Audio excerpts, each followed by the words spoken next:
గుంటూరు జిల్లాలో ఓ యువతిని ప్రేమ పేరుతో మోసం చేసిన ఎస్ఐకి జైలు శిక్ష ఖరారైంది.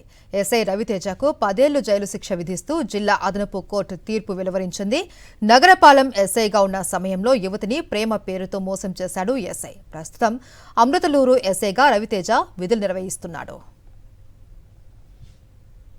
మరింత సమాచారం మా ప్రతినిధి అశోక్ అందిస్తారు. అశోక్, మహేశ్వరి ప్రేమ పేరుతో మోసం చేసిన ఒక ఎస్ఐకు గుంటూరు జిల్లా కోర్టు సంచలనాత్మకమైన తీర్పు ఇచ్చింది. ఏకంగా 10 ఏళ్ల పాటు జైలు శిక్ష విధించింది. గతంలో నగరంపాలెం గుంటూరులోని నగరంపాలెం ఎస్ఐగా ఇతను పనిచేశారు. అదే సమయంలో ప్రేమ పేరుతో తనను వేధించారని, మోసం చేశారని ఒక మహిళ, ఒక యువతి ఫిర్యాదు చేసింది. కేసు నమోదు చేసిన పోలీసులు దర్యాప్తు పూర్తి చేశారు. తర్వాత కోర్టులోకి విచారణకు వెళ్ళింది. కోర్టు అన్ని విషయాలను పరిగణలో తీసుకున్న కోర్టు ఏదైతే రవితేజ నేరాన్ని రుజువు అయినందువల్ల ఆయనకు 10 ఏళ్ల జైలు శిక్ష విధించింది.